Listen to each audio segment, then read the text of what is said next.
All right, good afternoon. We got people that are coming in. We'll give it just a few minutes just to get everybody in and connected before we get started.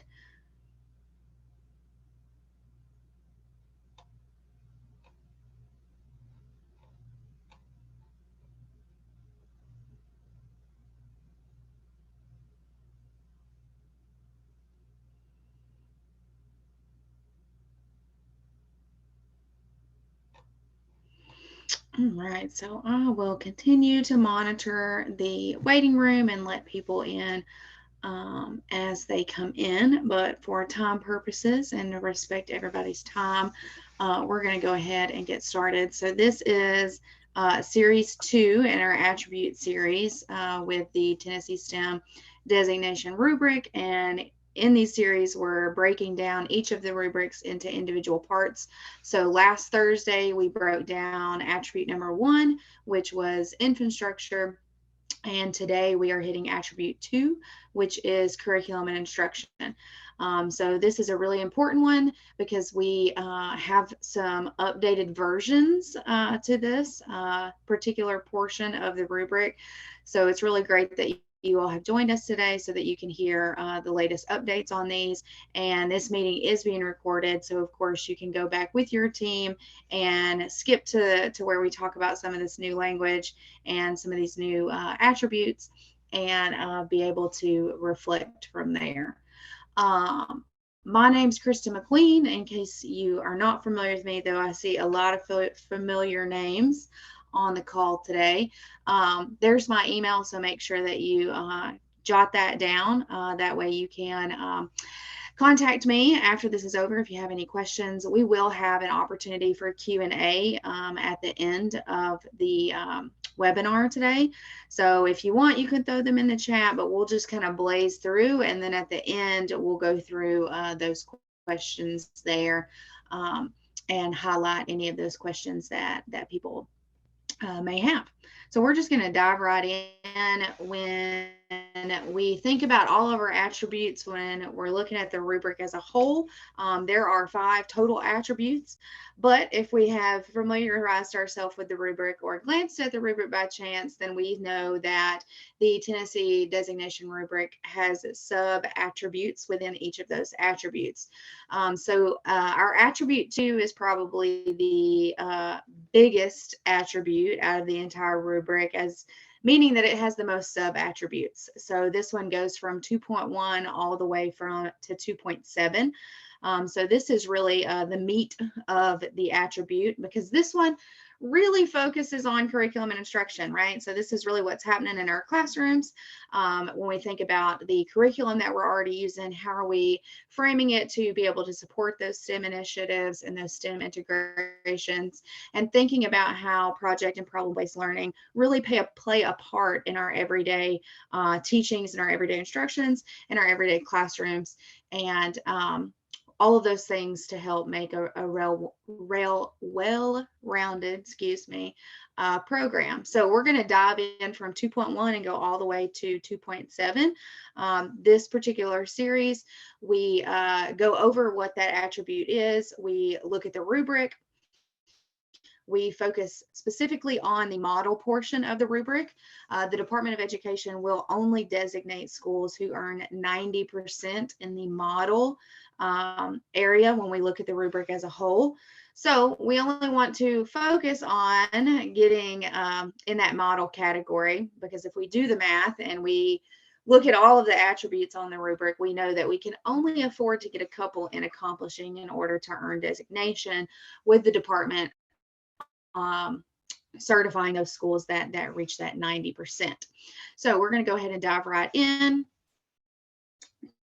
to 2.1. 2.1 starts out first with hitting us with project and problem-based learning. And this is really about how often our students are receiving project or problem-based learning experiences throughout the school year. And of course, we're going to look at the rubric. It does have some specific quality numbers of what that looks like. But really what we're looking for here is how often students are integrating with that hands-on experience, how often they're using multiple subjects such as science, technology, engineering, and math.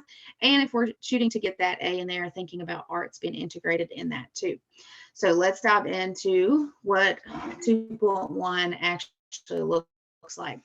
So when we're in our rubric, you'll see that I went in and highlighted those keywords for you. So if we're in that early, then we're doing PBLs once a year, twice a year, 3/4, and throughout. So by the time we get to model, we see the word throughout. Notice that it's not a number anymore. I will say traditionally, it typically is about 4, right? So we typically see schools that implement PBL units 2 times in the first semester and 2 times in the second semester. So we typically see about 4 for this. But as we think about what our PBLs look like, the standards to a high quality PBL, when we think about that, a good resource to look at high quality PBLs is PBL Works. They do something called a gold star standard when we think about PBLs, and it really helps break down what all's supposed to be in a PBL. But when we think about PBLs, the first thing that we want to think about is our standards. Are they aligned to Tennessee state standards? Are we hitting multiple standards? Are we hitting multiple subjects?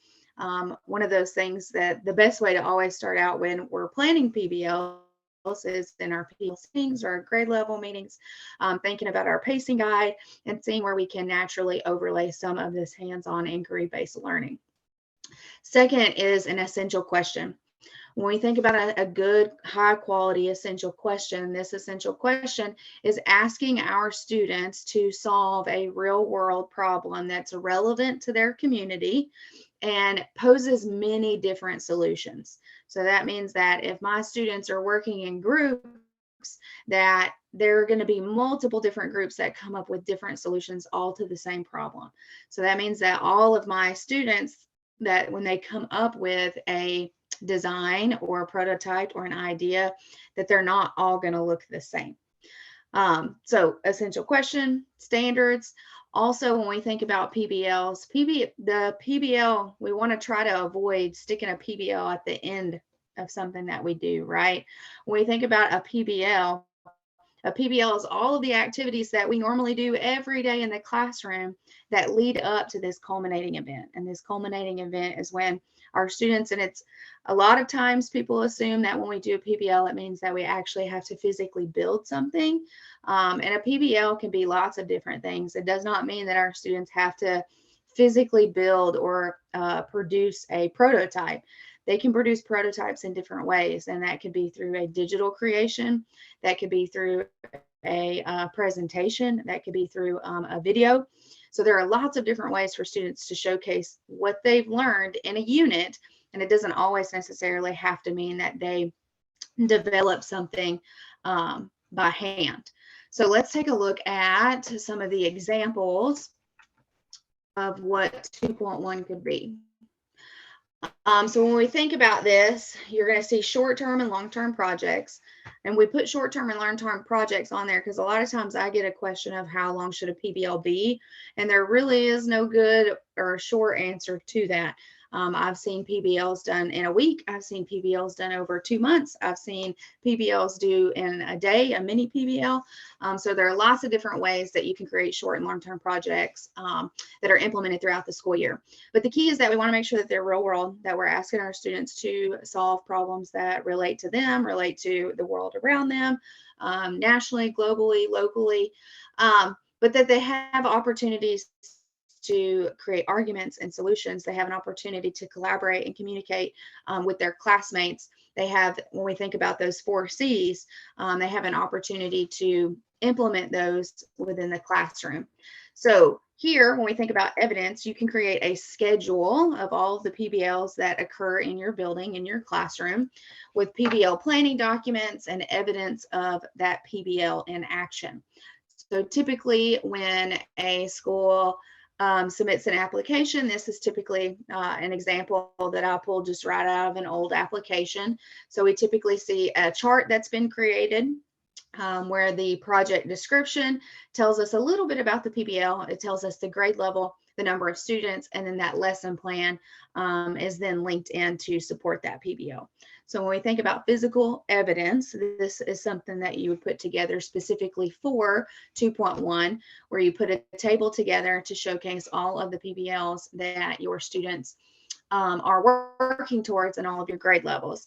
And remember, this process, when we think about becoming a STEM or STEAM designated school, this process is holistically school-wide, right? It's not just a few of our students who are getting this opportunity. This opportunity in this way that we're teaching our students is for all. So when we think about this, we want to make sure that we show a wide variety. Notice that this particular example that I pulled doesn't have a PBL out of every grade level, but it gives me a wide enough variety that I can see kindergarten, first grade, second grade, sixth grade, and then I can see a school Y, which is K-8. So it doesn't necessarily have to show me every single grade level, although you can. But showing a good variety really helps the reviewer to see that it is holistically created. When we think about evidence, the application itself will ask you to submit 1 to 3 pieces of evidence. Now, that doesn't mean that you cannot submit more. I've seen schools submit 1 piece of evidence, and I've seen schools submit 20 pieces of evidence per attribute. It's truly whatever is going to tell your story best. There's no good answer there. If you feel like you have one solid piece of evidence that supports the rubric and backs up everything that's in that rubric, then you only need one. But it's also about telling your story. So never feel like oversharing is a bad thing. When you submit this application, you want there to be no denying that this is the way of life in your building, and this is how you roll within your school. So that's an example of what you would actually submit for 2.1, and that's a table with all of your PBLs laid out, with your grade level, with your students, and then those lesson plans linked out. So let's move into 2.2. 2.2 is the engineering design process. And what we really look for here is when we think about the EDP or design thinking, we want to see that it's truly become a part of your school's culture. And there are multiple different ways that you can do that. You need to start by making sure that you have consistent language across your building. You don't want students going to STEM 1, for example, and learning about EDP this way, and then going to ELA and having it referenced a different way. So making sure that you have some consistent language and concise language that you use across school-wide will really help. There are thousands of different frameworks out there. If you were to just Google the engineering design process, there are tons of different frameworks out there. All of them are great. Find one that you feel like supports your culture and supports your students and supports your school, and make it your own. And we want to do that by putting it in the hallways, putting it in every single classroom. We want this to become a part of the students' academic vocabulary, which means it needs to become a part of the teacher's academic vocabulary too. And that doesn't mean that this is only the teachers that are in science. This doesn't mean that the teachers that are only in math. This is our ELA, this is our history, this is our reading. All of these teachers can support the engineering design process. And the scientific method can also work. But when we think about design thinking or the engineering design process or the scientific method, it boils down to the fact that we want students to understand that there is not just one way to find a solution. We want them to understand that this process is a recursive nature. So if I fail, that doesn't mean that it's done and I'm finished, I'm over, I have an F, right? This is not the traditional way that we've taught our students. This way provides students multiple avenues, multiple opportunities, multiple attempts to figure out a solution to the problem that they're trying to solve based off of the PBL topic that they're trying to do. So with that, like I said, there are thousands of different frameworks out there. If your school supports the engineering design process or design thinking or the scientific method, when we think about design thinking, the biggest difference between those is empathy. So empathy is, being able to have empathy towards the customer or whoever we're designing a product for, and being able to understand why they want us to solve this problem. It can be a little bit more difficult for the elementary group to fully like grasp and understand empathy. But as we get into that middle and high school, it's a little bit easier for those students to have empathy for a problem that they're trying to solve.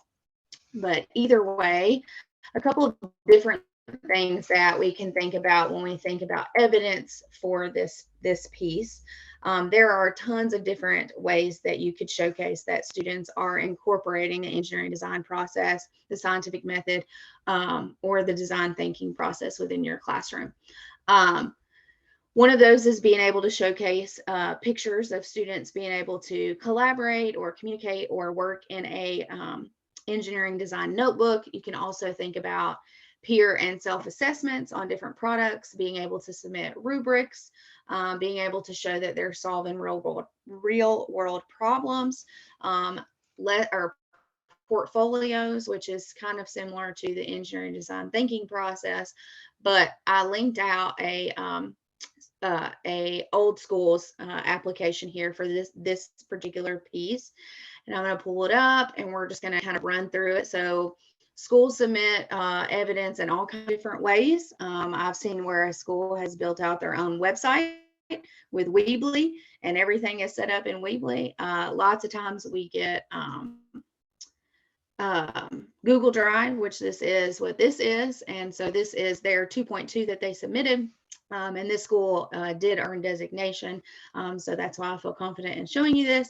This is what they submitted for 2.2, which was the engineering design process. They provided 3 different artifacts.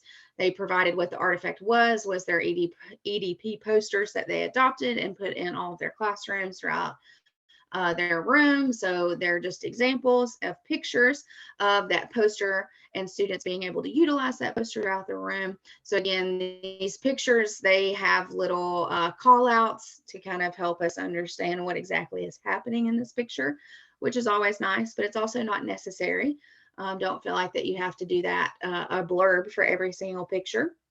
Artifact 2 was their EDP during PBL project. So they wanted to showcase students actually using the EDP. So this is actually a video, which I'm not going to play, but this is a video of a 3rd grade. They're communicating and they're talking amongst a group.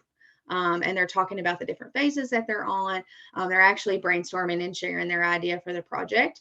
So again, that's just a video of that. As we move into their project just a little bit further, we've got a different variety of ways that the EDP is happening. I have a 4th grade, I've got a 2nd grade, I've got a 5th grade, I've got a 3rd grade. So all of these little tidbits are just giving me a little bit of information and sharing with me how the student is incorporating the EDP into that process. Next, I move into 6th grade, 1st grade, kindergarten. Again, I see some student work samples here. I see engineering design notebooks here. I see kids communicating and collaborating on the floor. Next was a small flip grid. And again, I'm not going to play these flip grids, but I can also see how the engineering design process was implemented in these particular PBLs by watching these flip grids, which was a virtual STEM walk that this school did and provided to their industry and stakeholder partners. So that's 2.2, which is the engineering design process. Now, this was a very condensed way of showing 2.2. When you're in the application, all this school did was provide that link saying, you know, here is my artifact and my evidence. And as a reviewer, all we had to do was click on this link and everything opened up in this one area. So as you think about starting this process, getting organized is a great idea, and providing or making sure that we get all of our folders, creating folders for each of our attributes, and making sure that we kind of get everything in a seamless order will really help make things better as you start the application. So we're going to go back and now we're going to get into 2.3. Now, this is where some changes occurred over the summer. We did make some updates here. So you're going to see it referenced as 2.3A now. 2.3A is quality of technology. And now we have a 2.3b, which we're going to get into here in just a second. But 2.3b is quality of computer science and computational thinking. And we did that because we know that the Department of Ed has created the new computer science law, where it will be a state law, K-12, that computer science becomes a focus. So it was only natural that it is implemented into the Tennessee STEM designation rubric. So with that being said, we drafted that up and got it over to the department, worked with the department and got it approved. So we're going to talk through a little bit of these changes. Now, there wasn't much of a change in 2.3a. We did update some language. So I'm going to make sure that we point out that language that we updated. But this is really about not necessarily showing us that your students are using technology. It's more about showing us how your students are using technology and how it's embedded within the lessons that you're creating within your classroom and providing these opportunities for students. So 2.3a, quality of technology. So some of the language that we updated is anywhere that you see that reference of one, oh, hold on. Anywhere you see that reference of one-to-one. And we do that because portion, they think, well, we're one-to-one, we're good to go. And that's great. Not every school in Tennessee is one-to-one, but it's also about if we are one-to-one, how we're utilizing that one-to-one. And if we're not one-to-one, how are we providing opportunities for technology integration, no matter what level that may be. So we updated that to kind of provide a clear understanding to schools of, if we're using one-to-one technology, are we using it in an investigative manner? And if we aren't one-to-one, then how are we providing technology opportunities to be able to integrate those within different pieces of the lesson? And that could be things where we do web-based lessons. It can be computer applications. It can be researching. It can be reporting. It can be communicating and collaborating via Teams or via the Flipgrid, all of these different things. But thinking about the key here is really thinking about how our students are using it outside of just looking something up off of Google, right? How are we providing opportunities beyond just researching when we think about PBLs, and we get to that point where our students do need to research and understand, but how are they using that beyond that piece? So here you really want to think about student work samples, especially when we think about evidence. What have students created with technology that we can showcase to support the idea that we are providing opportunities for students to work in an investigative manner. So it says students are regular producers of websites, blogs, computer programs, videos, classroom digital products, and expression. So this can be lots of things. This can be Canva. This can be PowerPoint. This can be video designers and video makers. This can be a robotics program. This can be your esports. This can be lots of different things, but making sure that we showcase one, a variety. We showcase one, not only how our students are using technology, but our teachers. Our teachers also use technology too. So being able to go forth and think about how teachers and students are using that in that investigative manner. So I just pulled a couple different examples. We get lots of pictures of community partners or industry stakeholders that Zoom with classrooms to be able to kind of support that gap of being able to close the bridge of bringing outside STEM expertise into the classroom. Nearpod was another example that I pulled of students actually communicating and collaborating with other students on a digital platform together. Now, again, these were just two examples that I pulled. Obviously, there are a slew of other examples that you could pull here. But again, the application is going to ask for 1 to 3. Obviously, you can upload more if you so choose to, but just I just pulled those two. So I did go ahead and pull 2.3b, but you're going to notice this red disclaimer on the following next 3 slides. And the disclaimer says that this attribute is not in effect until the 2024-2025 cycle. Now, this is live in the rubric now. So if you were to go to our website and you were to access the rubric, this will be on there, but this disclaimer will also be on there. So schools that are going through the cycle currently are applying for designation in this 2023-2024 school year. You will see the option in the application, but it is not going to be a requirement. Meaning it's not going to have a little red asterisk on it in the application. You can skip it if you want. But it will be there. So if you choose to upload some evidence, then of course we'll give you some feedback on it. But starting the next cycle is when it will actually go into effect. But so this cycle doesn't affect your score. It'll be on there. It's optional. If you have evidence and you want some feedback on it, definitely submit that so that we can provide you that feedback. But it really builds on 2.3a, right? It really builds on the quality of technology, and it takes students moving from that thinking of technology and being able to engage them into computer science thinkers, or integrating computer science into our everyday lesson plans, and that computational thinking seamlessly into instruction. So let's look at the rubric on this particular piece. So 2.3b is quality of computer science and computational thinking. Now, again, we only want to focus when we're looking at the rubric. Obviously, we only want to focus on the model. This is all students apply computational thinking, computer science concepts in their reading, writing, speaking, or other communicative skills. It is evident that computer science is a part of student learning. Now, I hate to sit here and read this, but this is brand new to everyone, considering that this just got approved. So I'm just going to talk through this really quickly, and then we'll talk through sample pieces of evidence.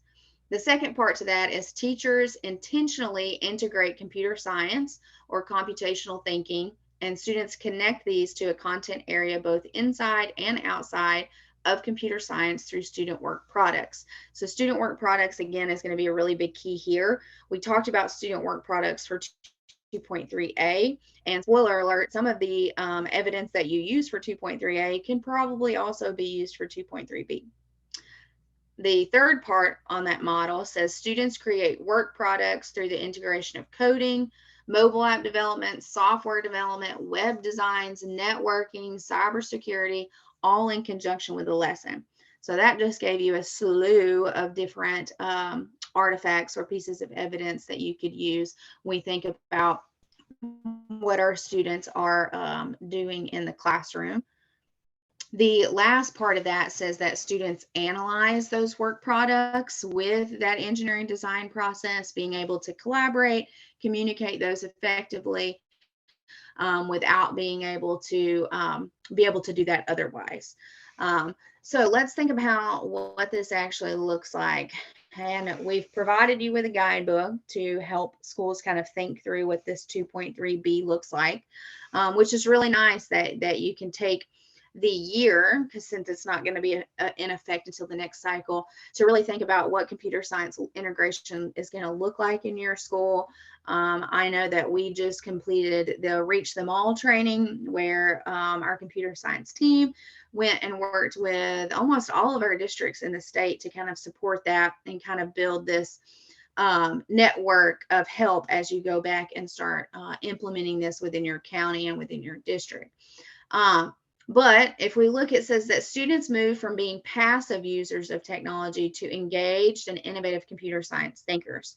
So like I said, that 2.3a, the quality of technology, is really the stepping stone to helping us get to 2.3b and helping us be able to think about what computer science looks like. And it can be both plugged and unplugged activities. So if we don't have the opportunity necessarily to have technology readily always available at our school, it is unplugged activities are also a way to showcase that you are integrating those computer science or computational thinking skills within the classroom. But evidence of how students provide critical feedback or how to improve or change computational models, evidence of how programming and physical computing devices enhance the student learning, and then lesson plans are another way to be able to show that with piece of evidence. But I definitely highly recommend that you check out the guidebook, especially if you haven't had the opportunity to look at the new computer science standards, knowing that this is going to becoming a law in 2024, 2025. It's highly recommended that you make sure that all your teachers are familiar with the computer science standards K-12, and that guidebook can really help support that piece. But again, 2.3b does not count in this cycle. It is there. It will be an option, but it does not count when we think about scoring. However, when we think about evidence, we also want to remind ourselves that the things that we use in 2.3a may also support 2.3b. And I said that, and I want to make sure that I make a point to say that you are allowed to use evidence more than once. So if I put a picture in 2.2 for the engineering design process, and then I also feel like it supports 2.3b, then I can use it again. So allowing ourselves to use artifacts multiple times is perfectly acceptable. All right, 2.4 is exploring STEM careers. So this is thinking about all the different opportunities that we have throughout the school year that support student learning about all the different careers in a STEM and STEAM career. Now you're going to see I highlighted and bolded some of the words: once, twice, quarterly, monthly.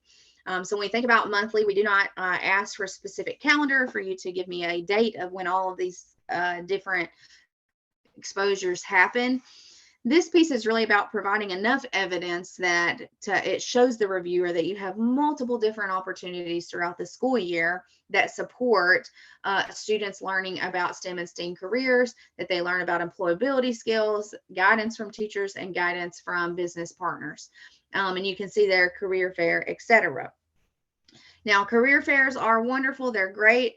The problem is they typically only happen once a year. So definitely make sure that you tell us about your career fair, but also make sure that you tell us about other things that you do and other opportunities that you provide to support this piece. Because again, career fairs typically only happen once a year, and we need evidence to support that students are receiving monthly exposure. And so this looks like tons of different things. You can have a culminating project at the end of your PBL where you invite STEM experts in and provide feedback on student work products. That's one way. Student work is another way to showcase that you're getting this STEM monthly career exposure, because hopefully as they've completed this PBL, they have worked with a community and business partner throughout.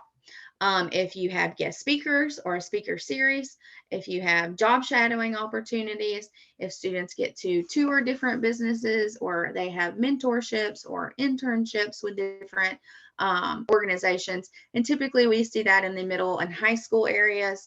When we think about elementary, we can think about career days.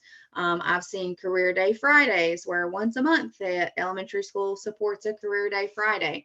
And highlights a specific career. But this can also happen in just our normal everyday lesson plans. And I think a lot of schools don't necessarily realize that, but whatever template my teachers use, I can add a box in there that says career connection. And I can provide some support to help my teachers spend a minute, at least a minute, saying what we're going to learn today is connected to this career. I can do a read aloud. I can show a YouTube clip. I can specifically call out a student's parent who has this career. I can easily take a minute in my everyday lesson to expose my students to a STEM or STEAM career. So it can happen every day naturally. Let's see what we pulled for examples here. So I just pulled a bunch of pictures of guest speakers that came in to speak to the students. This was a STEM Career Expo. So pictures work really nice here. lesson plans where we can clearly see that the teacher is supporting or talking about a specific career. But again, we can think about career expos, we can think about career fairs, we can think about lesson plans. I've seen it to where the principal highlights a different career every day on morning announcements, or if your students do morning announcements, you can embed that in. There are so many different ways that you can help this become an everyday thing where students learn about different kinds of jobs. 2.5 is college and career readiness skills. And this is really thinking about all of the different skills our students need in order to be, I'm not even going to say workforce ready. I'm just going to be honest, I'll just say ready for life after high school, right? No matter what path our students choose, whether that be the workforce or whether that be college. This is thinking about all of these different skills that they need in order to be able to be a productive citizen once they leave the K-12 space.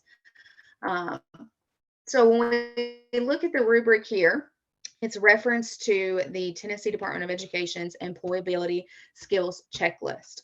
So making sure that we take the time to print that out. When I was a classroom teacher, I kind of had it posted up on my wall next to my goals and targets, just for me as a teacher to be able to reference and know. But if we haven't seen what this document looks like, this document is really thinking about really understanding the 4 C's. When we think about creativity, communication, critical thinking, all of those things, all of those pieces play a part in the Department of Ed's employability skills checklist.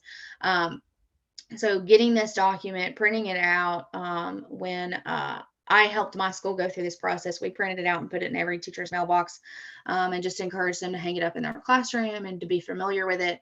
As we moved into, having a STEM mindset and a STEM culture, all of these things came supernatural, right? We were already doing these things. We were already using this language. So this didn't feel like something else that we had to start incorporating or doing.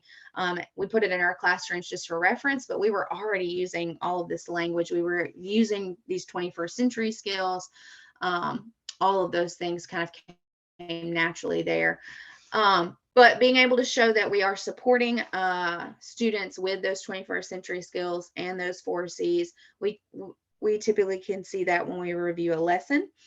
Does that lesson support that? And really, when we look at model for 2.5, our evidence will probably mostly be lesson plans or PBLs. And it's lesson plans that can clearly show that my students are collaborating, communicating, being able to think critically, and being creative with that. But they're also, I'm showing a little bit, when you look at the 4th one, it says lessons and activities require students to collect evidence, revise their thinking, interpret data. And see, that already sounds like 2.2, which was the engineering design process with this recursive nature of being able to come up with a plan, being able to revise it and brainstorm. So these all kind of complement each other. So as we thought about some of the evidence that we may have submitted in 2.2, some of the evidence may also work for 2.5. And I saw somebody say, is there a document detail on the 4 C's? The 4 C's is kind of like the engineering design process. If we were to Google it, there are thousands of different posters and frameworks out there. So super easy, but I can definitely show you where to find some supporting documents on that. Being able to exercise time management and organize their work. So being able to showcase that our students have the opportunity to do that, whether they're using an engineering design notebook, whether they're using a folder or a pacing guide throughout that. The curriculum offers opportunities for students to present and investigate their findings. So as we think about PBLs, there's typically that culminating event where students have the opportunity to demonstrate and showcase what they've learned throughout the unit, what they've learned throughout their PBL.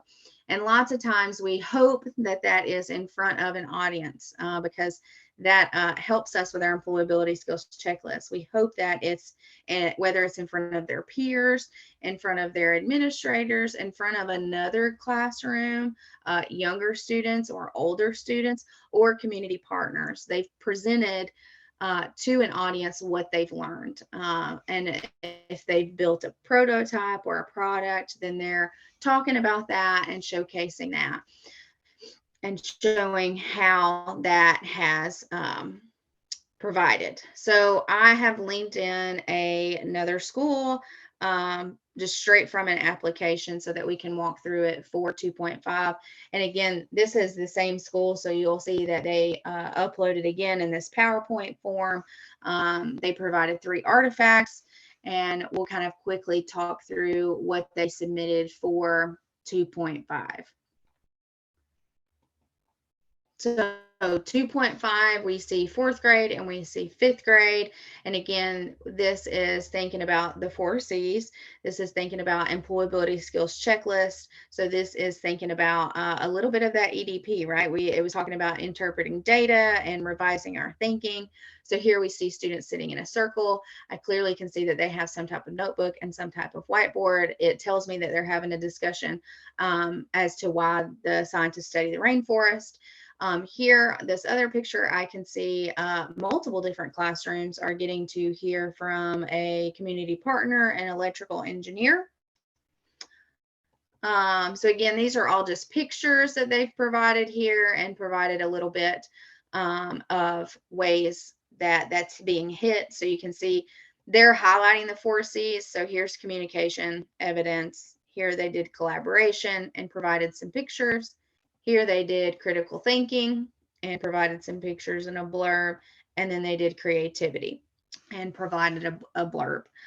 Artifact 2, they provided instructional strategies for implementing that 21st century.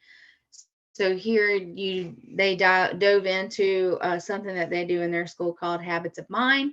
So they kind of went through and provided us some pictures of those, provided us with a little video of a guidance counselor talking to students about that. They talked about how they use Class Dojo. They also talked about 21st century skills, about how they have students get up and present what they've done to their classmates to showcase their learning. And then it talks about how they have different academic language boards posted throughout classrooms, accountable talk, math talk, peer critiques. And these are in all different subjects, being able to support that. Artifact 3 that they provided was curriculum integration. So here they provided some snippets into the curriculum that they currently use and how it also supports the employability skills checklist, the 4 C's, the opportunity for students to collaborate and communicate. So as reviewers, we can just read through this and we can even see what standards it hits there. More pictures of their curriculum that they use that supports that 21st century skills. And then finally, some science and math talks incorporating their habits of mind and their 21st century. So again, this is this school claimed that they submitted 3 artifacts, right? Yeah, this page, right? Artifact 1, artifact 2, artifact 3.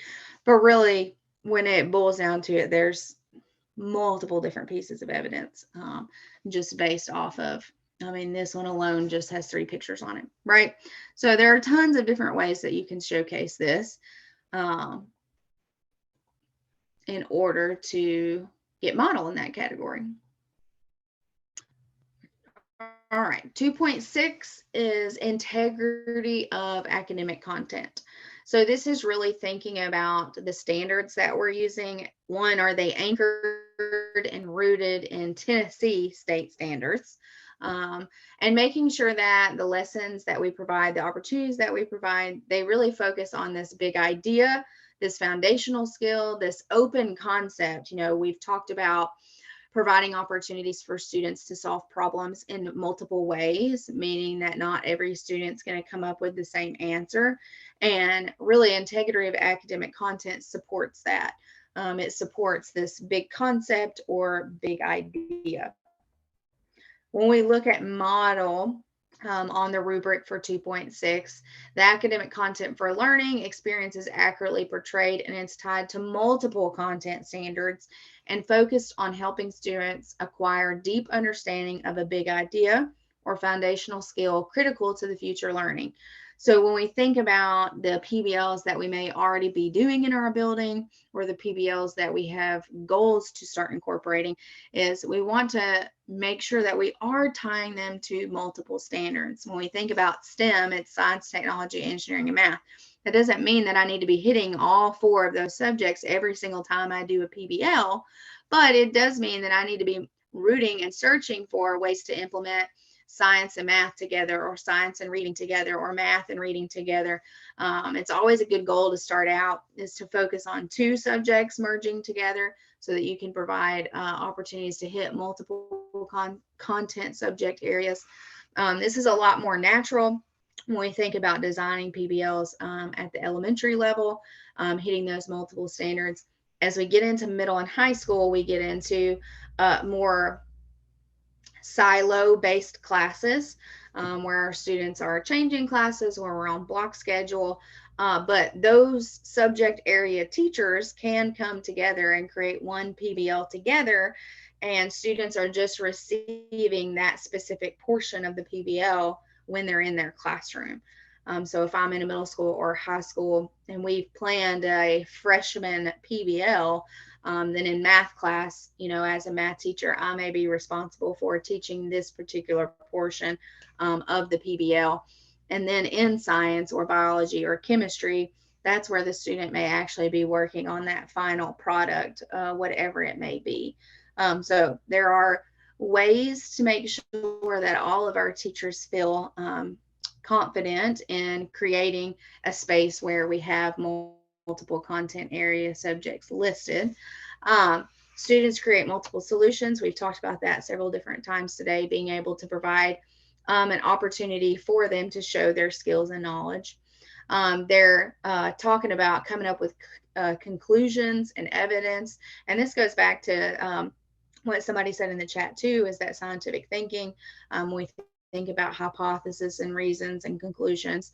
Lots of different things can support that, whether the student has, a data notebook, an engineering design notebook, or even a graphic organizer here to be able to support that. And I pulled a couple different things. One, I just pulled a quick lesson plan just to showcase that we had math standards, we had engineering standards, we had science standards here. So multiple different standards in this one lesson plan. So again, lesson plan is a quick, easy way to showcase that you're supporting multiple standards. And I pulled a reflection piece because we talked about how, are we providing opportunities for students to reflect and come up with multiple solutions and be able to show that recursive nature.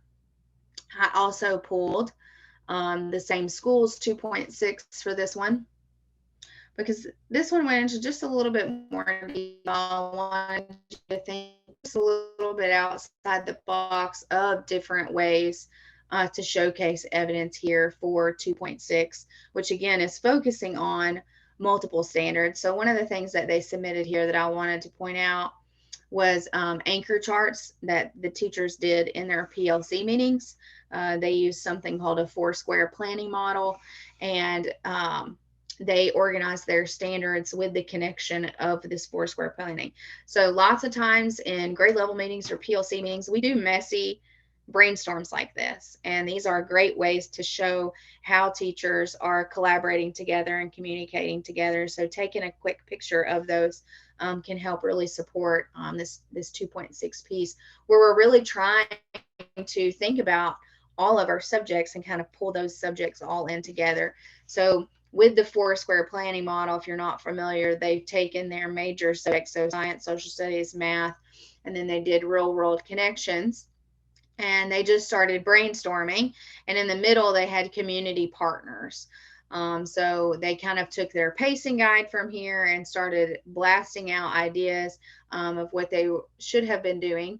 It kind of looks like this one, they've morphed into weather, human impact, needs. This one kind of morphed into looks like earthquakes, landslides, so natural disasters maybe. But this is another good piece to think about. Here's another one. They also gave some planning documents where we could actually click on and open up some lesson plans. Again, I had already mentioned lesson plans are a good one here to provide, just to show that you have multiple standards listed and that they're all tied to Tennessee state standards. But planning documents are also another great way to showcase that. They also provided a master calendar or a STEM calendar. Um, and then they just provided different pictures of students working on different projects. But the main piece that I wanted to show you that was something different outside of just submitting lesson plans were those planning documents. So thinking about how your teachers utilize PLCs or utilize your grade level meetings can really help support you here in 2.6. All right, we have made it to 2.7, which is our last one. 2.7 is our enrichment activities. So our enrichment learning activities and opportunities. I think the key here is to remember that these can happen before, during, or after school. It doesn't necessarily have to be an after school club. It can be something that happens during the school day that's kind of non-traditional but relates to STEM. So that could be like competitions that we have during the school day. Or a robotics competition that our students travel to. It could be lots of different things. I just listed a bunch of different examples on this next slide, but I wanted to point out model for this one. It says the school offers extracurricular activities that are engaged in by most of the students. So when we think about these activities, we want to think about, are we offering this activity to all of our grade levels? Oh, somebody said the screen is black. Is it still black? Oh. All right, hold on. Let's try again.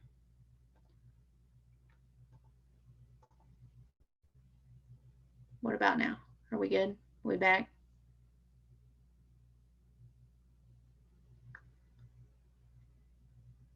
Okay, good. When we think about this piece, the key word in model is most. And here, it's best if when we think about the clubs that we're offering or the enrichment activities that we're often, is we want it to be offered to all of our students. Or if we have clubs that are specific to a specific grade level, when we think about most, it's just, is the opportunity there for our students to participate in this, but only a select few participate. The key is making sure that the opportunity is there. So for example, if I have a K through 2 STEM after school club that's open to all K2 students, but I only have 10 students that participate in it, that's okay. I can still showcase that opportunity is there for all K2. If I have a robotics club that's open to 9th and 12th graders, but I only have 3 students that participate in it, I can still show that I am offering that to all 9 through 12 students, and only those that are interested in participating in it. So I just listed a slew of different things that you could think about here. Obviously, everybody's going to have different unique things. Esports, I didn't put esports on there, but esports is making its way around the state in support of that. We've got several different schools who have earned some grants to start esports programs, which is really cool. So I didn't put that on there, but that's another option too. Thinking about school-wide or district-wide science fairs, engineering fairs, or STEM expos, anything like that. So again, this is not an exhaustive list by any means. This was just things that I could think of. But what you actually put in the application here is it's a pre-made table. And I gave you a screenshot directly out of the application. It asks you to list the program or activity, it asks you to tell me a little bit about it. It asks you to tell me the grade level and the number of students that are involved. So this is a pre-made table in the application, and you actually just list all of this stuff out. So when you think about your description, this is where you can talk about how you offer this to all of your 3rd through 8th graders, but you only have 40 people that participate. So the key is making sure that you have showcased that opportunity is there, even if only a select few work. Now, one of the things that schools have as an option that some of our earlier schools that are designated now didn't have the opportunity to do was to choose whether you want to be STEM or STEAM. And a question that we get asked a lot is, how do we incorporate STEAM? And to me, if we are producing a culture of STEM, then we are producing a culture of STEAM. To me, if we are doing STEM successfully, then the arts is already in there naturally. And being able to showcase that through the 2.1 all the way to 2.7, is thinking about familiarizing our teachers with art standards. Most of the time, our traditional classroom teachers aren't familiar with art standards, but 87% of the time, I would say they can naturally be embedded into a PBL that's being created. So familiarizing our teachers with that, but it's also beyond that. It can be theater, it can be dance, it can be PE. How are the arts flooded into and supportive with that? But on the rubric, you will find that after each attribute, we provide a couple of different STEAM characteristics that can help support that if that is something that you are working towards. Another question that I get asked often is if I submitted an application and I submitted to be a STEAM school, but as reviewers, you don't feel like there was enough evidence, do we just not get it? Or can we be considered STEM instead? So one of the things that we typically do is we typically reach out to you as we're reviewing your application and ask you if you would like to be considered for STEM instead of STEAM based off of initial view, and we kind of make that call together moving forward. But typically that is just a kind of a conversation that we have personally as we move towards that. I did want to show you a couple different things just before we stop recording and we kind of move into this Q&A, and that is to make sure that you know exactly how to access the Designation website because it is packed full with a slew of different resources. Now, I just went to our normal website, which is tsin.org. This is our home screen, but if I scroll down to the middle, where it says what we do, Designation is going to be that first tab, and it's actually going to take me to another website. And I'm going to throw it in the chat because this website is newer as far as we created this less than a year ago, but it does take me to a different website. So here I can find the process. So it takes you through step 1, step 2, step 3, step 4. Redesignation, resources. So this is the tab that I just wanted to briefly touch on, is resources. Now, that STEM action and sustainability plan was something that we talked about with our first webinar, which was infrastructure. So schools that need to access that can download that here. The rubric is here. I know we talked a little bit this afternoon about new language and that new 2.3b. So being able to download the latest rubric so that you can take it back to your team and showcase them that. Just remember that 2.3b takes effect next cycle.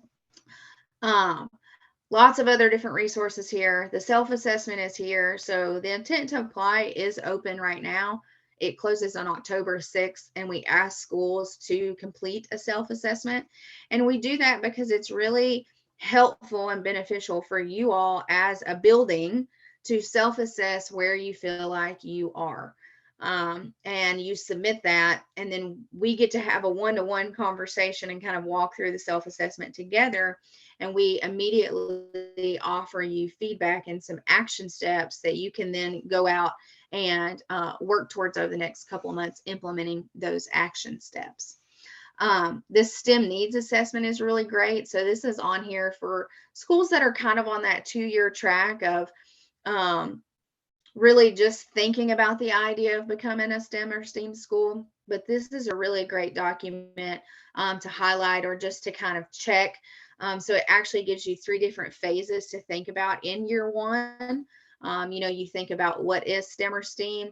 You think about how are we prioritizing it, and then by the end of year 1, have we moved into that actual culture of STEM?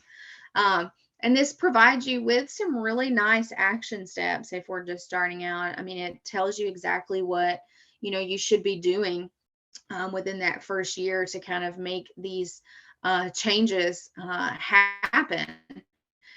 And goes into even a little bit more detail on each of those action steps, and then provide you with that future cast of being able to think about year 2 and applying for STEAM and STEAM designation. So accessing that needs assessment is a really great tool. Sorry, I completely exited out, so give me just a second to get back in. And that is, again, under our resource tab. Our project and problem-based learning template is there. So if I highly recommend, I'm going to support this PBL template, but we have schools that submit all kinds of different PBL templates, and that's totally fine. I just encourage you to all have consistency within your building. It can be really distracting as a reviewer, knowing that your application gets reviewed by like 3 or 4 different people.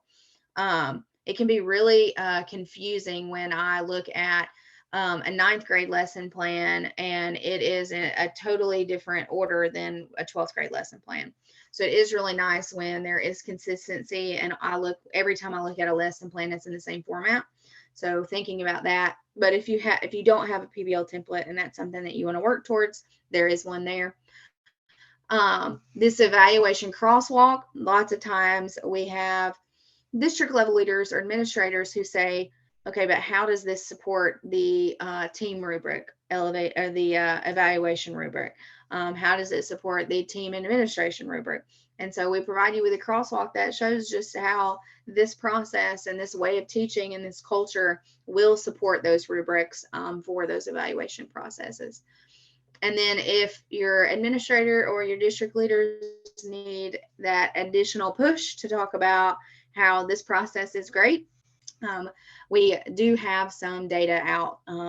We have worked really hard with Vanderbilt over the last several years. We did a longitude study, which means it lasted about 3 years, to collect some quantitative data on how this designation process has shaped the schools or the schools that have earned it, how their test scores have improved, how all of these different things, their whole infrastructure has changed since earning designation, and that report is there. So I highly recommend taking a look at those. We do webinar series every single year. So our past webinar series are also up. So those are readily accessible too. Also, the guidebook is a really great resource as well. There is a designation guidebook, and it's something that you could print off and just have at your STEM leadership team meetings, but it just kind of walks you through the whole process as a holistic view.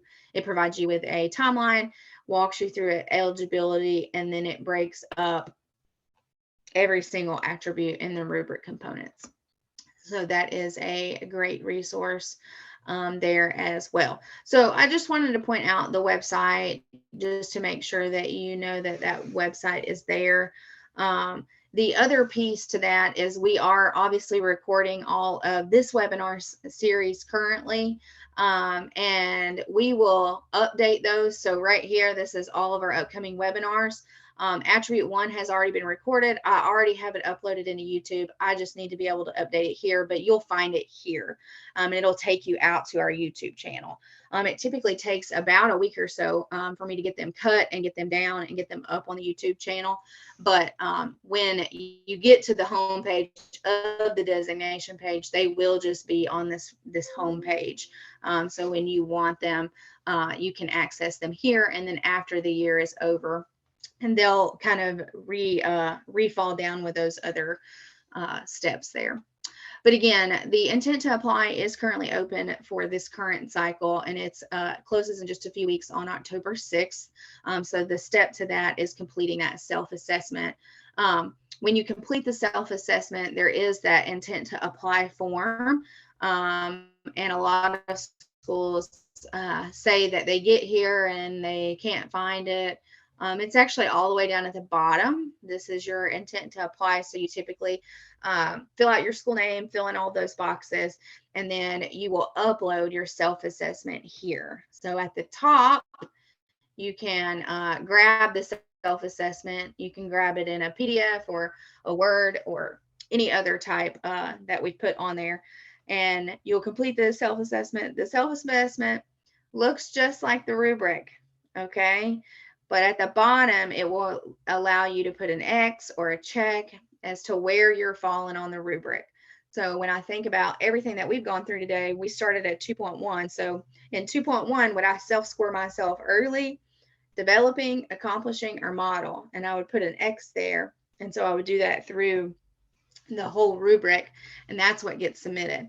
So then as we have these one-to-one conversations, you know, I can see that, okay, you submitted 5 attributes in early. Let's talk about what we can do, what initiatives we can put into place to kind of help move the needle up as we think about that. So the intent to apply is actually down at the bottom. And when you submit that, that form automatically comes to me, and I reach out and we schedule a one-to-one call.